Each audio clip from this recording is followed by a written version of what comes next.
บทสวดเมตตายังกินจิ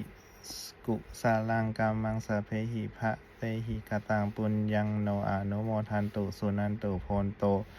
เยเทวะอัสสมิงทาเนอธิคาตาทีคายุกาสัทธาหนตุสุขิตาหนตุทุกขาปาโมจจันตุมาตาปิตุสุขิตาหนตุทุกขาปาโมจจันตุสัพเพยาติกาสุขิตาหนตุทุกขาปาโมจจันตุสัพเพอายาติกาสุขิตาหนตุทุกขาปาโมจจันตุสัพเพปิสาเทสัพเพยะขาสัพเพเปตาสุขิตาหนตุทุกขาปาโมจจันตุสัพเพอาจาริยุปัชชายะสุขิตาหนตุทุกขาปาโมจจันตุสัพเพนักขันตาสุขิตาหนตุทุกขาปาโมจจันตุสัพเพเทวะสุขิตาหนตุทุกขาปาโมจจันตุสัพเพสามะตีนังสัมมิชันตุโวบทสวดบูชาหลวงปู่ทวด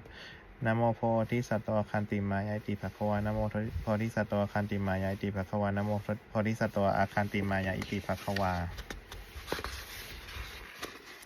ปฏิทานะคาถายาเทวตาสันติวิหาราวสินีทูเปคาเลโพดิงคาเลไตหิติงตาธรรมทานเนนะภวันตุภูจิตาโสถิกโลนเตทวิหารามันทะเลเทราจามาชาวนาคาจาภิกขุกสารามิกาธนาปฏิอุปสกาคามาจาเทสานิคามาจาอิสราสัปปานาภูตาสุกิตาภวันตุเตชราพุชายปิจาอันทัสสัมภาวาสังเสทชาตาทาโวปปาติกานิยานิการธรรมาวราปฏิจจเตสัพเพปิทุกขสักการนตุสังขยังทาตุจิรังสตังธรรมโมธรรมทาราจปุคลาสังโฆโหตุสัมมะโขวาทายะจหิตายะจะอัมเหระคตุสัทธโมสัพเพปิธรรมะจริโนวุทิงสัมปะปุเนยามาธรรมเมรยปะเวทิเตปัสสานาหนตุสัพเพปิปานิโนทุตทัสสะสาสเนสัมมาทาราปาเวฉันโตกาเลเทวปวัสสตุวุธิภาวายะสัตตานังสามิถังเนตุเมธานิงมาตาปิตะจะอันตชังนิจจังละขันติปุตตะกังเอวังธรรมเมนะราชาโนปัชชังละขันตุสัพพทาเทวตาอุยโยชนะคาถาทุกขปัตตาจานิทุกขาวยปตาจานิพยาโสกปัตตาจานิโสกาหนตุสัพเพปิปนิโนเอตาวตาจามหิสัมปนาปุญญาสัมปนาชาสเวเทมานุโมทันตุสัพพะสัมปติสิทธิยาทานังทันตุสัทธายะสีรังละขันตุสัพพะภาวนาพิรตาหนตุคันฉันตุเทวตาคตาสุมังคนคาถาโหนตุสัพพังสุมังคลังละขันตุสัพพะเทวตาสัพพะพุทธานุภาเวนัสโสถีโหนตุนิรันตารังโหนตุสัพพังสุมังคลังละขันตุสัพพะเทวตาสัพพะธรรมานุภาเวนัสโสถีโหนตุนิรันตารังโหนตุสัพพังสุมังคลังละขันตุสัพพะเทวตาสัพพะสังขานุภาเวนัสโสถีโหนตุนิรันตารังสัพเพพุทธปรปัตตาปัจเจกานันจยังพลังหันตานันจเตเชนะละขันพันธามิสัพพโสสัพเพพุทธปรปัตตาปัจเจกานันจยังพลังหันตานันจเตเชนะละขันพันธามิสัพพโสสัพเพพุทธปรปัตตาปัจเจกานันจยังพลังหันตานันจเตเชนะละขันพันธามิสัพพโสสัพเพพุทธปรปัตตาปัจเจกานันจยังพลังหันตานันจเตเชนะละขันพันธามิสัพพโสสัพเพพุทธปรปัตตาปัจเจกานันจยังพลังหันตานันจเตเชนะละขันพันธามิสัพพโส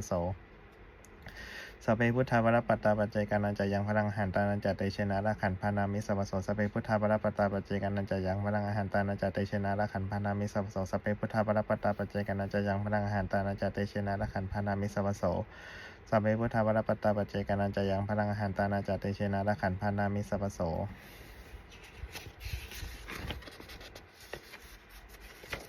โดยอำนาจแห่งบุญกุศลที่พระเจ้าได้สวดสัทธายาพระพุทธมนต์นี้ข้าพเจ้าขอน้อมเกล้าอุทิศแด่พระราชกุศลแด่สมเด็จพระนางเจ้าสิริกิติ์บรมราชินีนาถพระบรมราชชนนีพันปีหลวงผู้เสด็จสู่สวรรคาลัยขอนี้ทรงแห่งบุญกุศลนี้จงเป็นสัพพะ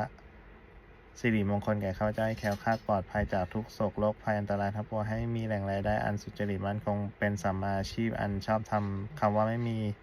อดยากจนขออย่าได้มีแก่ข้าพเจ้าขอให้ข้าพเจ้ามีสัมมาทิฏฐิตั้งมั่นในพระธรรมคำสอนแห่งองค์สมเด็จพระสัมมาสัมพุทธเจ้าดำรงอยู่ในความดีงามตลอดกาลนานอีกทั้งขอเทพเทวดาทั้งหลายผู้ได้อนุโมทนาสาธุการในบุญกุศลนี้โปรดประสิทธิ์ประสาทพรน้อมส่งอนุภาพแห่งมงคลไปสู่วัตถุมงคลพระบิดายอดเศรษฐีทั้งฝ่ายไทยและฝ่ายลาวรวมถึงวัตถุมงคลนับวันที่30 สิงหาคมได้จัดสร้างขึ้นให้เปี่ยมด้วยพุทธานุภาพเทวานุภาพและนิทานุภาพอันศักดิ์สิทธิ์อำนวยผลเป็นสิริมงคลแก่ผู้ครอบครองและบูชาทุกประการเทอญ